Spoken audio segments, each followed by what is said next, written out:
Here, in markets like this, is where the military government has added more pain to the lives of ordinary Myanmar people. These are secretly filmed pictures in and around the biggest city, Yangon. The prices of ordinary goods have skyrocketed since the junta suddenly announced that fuel and gas prices would go up by as much as 300%. In a slum in Yangon, you can get a glimpse of how difficult life is. The levels of poverty are as bad as in Somalia and Sudan.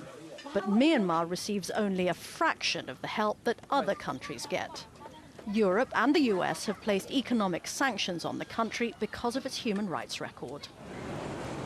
But some say they're on the wrong track, that the sanctions haven't made any difference because Myanmar does so much business with China, India and other Asian countries.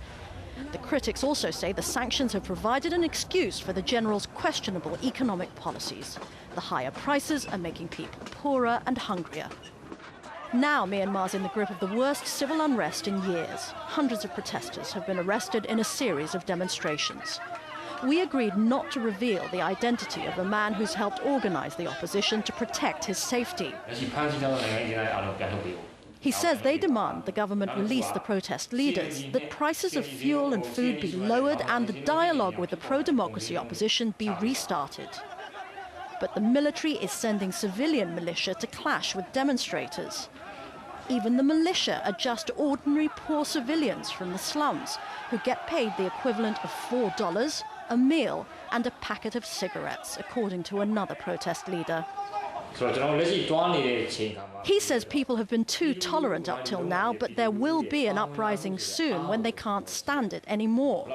It also depends, he says, on the monks. They're revered community leaders. Small numbers, not the ones pictured here, are joining the protests. Most Myanmar people are devout Buddhists. This is Shwedagon Pagoda in the heart of Yangon. Recently, activists have held what they call prayer rallies for change here. Myanmar's generals say they'll do whatever it takes to keep the country stable, but pressure is building on them to hammer out a better future for their people.